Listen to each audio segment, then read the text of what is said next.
Hello everyone, welcome back to a wealth and financial growth channel that hopes to make you richer. For most people, the biggest challenge in reaching their first 100,000 is not earning money, but saving it.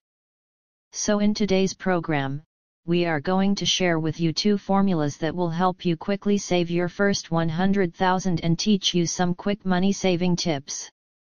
This formula revolves around two key steps: widening the gap and increasing the gap. If this is your first time watching our program, remember to like and subscribe. Your support is our greatest motivation to keep going. Without further ado, let's begin. The first step in widening the gap is to gradually increase the difference between your income and expenses, thereby increasing your savings. This requires you to increase your income and reduce your spending. The larger the difference, the more money you can save. The most direct way to widen this gap is to increase your income, and there are various methods to achieve this goal. The first method to increase your income is to evaluate your current job. You can ask for a raise or look for better job opportunities elsewhere. Start by assessing your current job status and your contributions to your employer. Have you taken on additional responsibilities or acquired new skills since your last raise? When negotiating your salary, proceed step by step and let the facts speak for themselves. Use specific examples to demonstrate your value to the company. Gain a thorough understanding of industry standards and the salary level for your position to ensure that your current compensation is fair and reasonable. Before the negotiation, prepare yourself thoroughly and explain how your improvement benefits both you and the company, from boosting morale to increasing productivity and retaining top talent. If it's clear that your current employer is not willing to fulfill your dreams, then consider seeking opportunities elsewhere with better pay or prospects. Another method to increase your income is to explore additional avenues outside of your full-time job. Look for other sources of income and try diversifying your income through side gigs. You can freelance, take on part-time jobs, or start a small business on the side. This not only increases your income potential but also serves as a safety net in case of unemployment or economic downturn. Nowadays, the gig economy offers abundant opportunities for individuals with various skills and expertise. Evaluate your skills, interests, and available time, and then find additional sources of income based on your strengths and goals. Whether it's freelancing, tutoring, or selling excess items on Facebook groups, there are countless ways to monetize your talents. Utilize online platforms like Fiverr and Upwork to connect with potential clients, polish your resume, and showcase your skills and experience to attract more opportunities. In addition to increasing income, reducing expenses is essential to widen the gap for saving money. Now let's introduce some practical methods to cut down on expenses. The first one is to create a budget and track your expenses. Establish a comprehensive budget that outlines your monthly income, expenses, and savings goals. Keep a record of your spending habits. Use budgeting tools or applications to identify areas where you can reduce expenses and allocate the saved funds into your savings. Categorize your expenses, including necessary ones like housing, groceries, utilities, and discretionary ones like dining out, entertainment, and shopping, which can be adjusted first. Remember to regularly review your budget and make flexible adjustments as your income or expenses change. Actively explore potential saving opportunities, optimize your spending habits, and always stay aligned with your financial goals. The second method is to find ways to reduce fixed expenses. Rent, utilities, transportation, and other fixed expenses often take up a significant portion of your income. You need to minimize these costs without sacrificing your quality of life. For example, you can consider renting a smaller house to lower housing costs or renegotiate the rent with your landlord for a reduction. You can also implement energy-saving measures at home to reduce utility expenses, such as installing energy-efficient appliances, adjusting thermostat settings, and setting timers for lighting and heating. Additionally, you can explore alternative transportation methods like carpooling, cycling, or using public transportation to reduce fuel and maintenance costs associated with owning a car. You can also consider switching to a more fuel-efficient vehicle. Or if necessary, you can carpool with others to lead a frugal and economical life, cultivating a mindset of diligence and thrift, and striving to apply ingenuity in daily life. Save wherever possible, strictly differentiate between wants and needs, consciously prioritize essential expenses. For example, cook at home instead of dining out, bring packed lunch instead of casually buying coffee outside, avoid impulse shopping and find free or low-cost entertainment and leisure activities such as hiking, picnics, visiting local museums. Make full use of your membership benefits to get discounts on daily expenses and always look for deals. When buying daily necessities, clothes, or household items, ensure they are worth the money spent. Embrace the idea of reducing and decluttering your home, refraining from purchasing unnecessary things. The simpler the lifestyle, the better. The fourth step is to negotiate and bargain. When buying more items or signing up for services, don't hesitate to negotiate for better deals.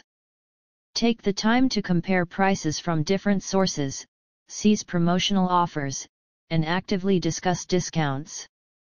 You should be aware that services such as cable TV, internet, and insurance are negotiable. By investing a little effort, you can reduce your monthly bills or switch to more cost-effective packages, such as insurance premiums, mobile phone plans, subscription services. For recurring expenses, always compare prices from at least 3 sources to get the best price. Utilize online price comparison websites and buyer reviews to make optimal decisions, ensuring that every hard-earned penny is well spent. The second step is to multiply the difference. Now that you have successfully increased your income and reduced costs, the next crucial step is to strategically utilize savings and investments to further amplify this difference. During this phase, you need to allocate your surplus funds to long-term investment tools with significant growth potential while minimizing risks and protecting the money you have diligently saved. Essentially, you should invest your funds into high-yield savings accounts to maximize savings returns and allocate the remaining funds to low-risk investments. Employ wise investment strategies and utilize the power of compounding. Let's explore high-yield savings accounts. High-yield savings accounts are fundamental tools that magnify the difference between your income and expenses. They are secure and convenient options for storing emergency funds and short to medium-term savings. The interest rates offered by these accounts are quite attractive, and your money will grow faster compared to traditional savings accounts. When selecting a high-yield savings account, consider factors such as interest rates, fees, ease of access, and account features. Choosing the right high-yield savings account is crucial for the long-term growth of your savings. Additionally, be mindful of minimum balance requirements or monthly account maintenance fees that can erode your earnings. One strategy to maximize returns from high-yield savings accounts is to leverage the power of compounding by continuously reinvesting the interest earned. Set up automatic transfers, allowing the interest to be reinvested, and over time, your savings will grow like a snowball. Furthermore, take full advantage of promotional offers and negotiate for the best deals when signing up. This will help maximize your savings and accelerate your journey towards the goal of $100,000. Apart from high-yield savings accounts, strategic investments are also essential for multiplying the difference between your income and expenses. You can invest a portion of your extra income or saved money into low-risk investment options such as index funds, exchange-traded funds (ETFs), and fixed deposits. These investment tools not only offer higher potential returns compared to traditional savings accounts but also have low downside risks. Index funds and ETFs are excellent choices for novice investors due to their low fees, diversification, and simplicity. These funds track the performance of specific market indices, such as the S&P 500, and can be bought and sold on the stock market. By investing in index funds or ETFs, you can diversify your risks while benefiting from market growth. Fixed deposits are also a low-risk investment option. They provide the same level of security as regular savings accounts, with minimal risk. The key difference lies in the fact that a certificate of deposit CD has a specific term and fixed interest rate, and you can withdraw the principal and accrued interest upon maturity. The interest rates on CDs are usually higher than those of regular savings accounts, and the income is fixed. However, remember that if you need to withdraw funds before the maturity date, you will have to face early withdrawal penalties. People often believe that saving the first 100,000 is the most challenging, and there are several reasons for this. One important reason is that when you start from scratch, from nothing to something, the initial phase feels slow, prolonged, and extremely difficult. Especially if your income is limited and expenses are high, it becomes even more challenging when you constantly struggle with financial priorities. Moreover, the longer you save and the more money you accumulate, the more significant the power of compounding becomes. Although the amount in your hands may seem small and pitiful at the beginning, as the principal grows, the growth rate accelerates. In other words, compared to the initial stage of going from 1,000 to 10,000, the time and effort required to go from 10,000 to 100,000 might actually be less. That's why Charlie Munger said, "I don't care how you do it, even if you have to walk everywhere and use coupons for everything, you should find a way to save 100,000.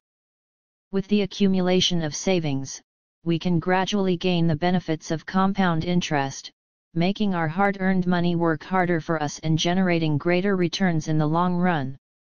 So why strive to save 100,000? To help you see the benefits of saving more money more clearly, let's give you an example. 3 individuals have saved 1,000, 10,000, and 100,000 in high-interest savings accounts, respectively. With a 6% annual return rate, after 1 year, the person with 1,000 in savings will earn 60 in interest, resulting in a total savings of 1,060. The person with 10,000 in savings will earn 600 in interest, resulting in a total savings of 10,600. And the person with 100,000 in savings will earn 6,000 in interest, resulting in a total savings of 106,000. Seeing this, the advantage of saving more becomes evident. Those who have higher savings can enjoy higher returns on their investment. Their savings will grow exponentially over time, so keep striving to save money. Now, what is the difference between your savings and expenses? How do you plan to widen the gap between them? Let us know in the comments. We look forward to your response. Alright, that's all for today's episode. Don't forget to like and subscribe. See you in the next one.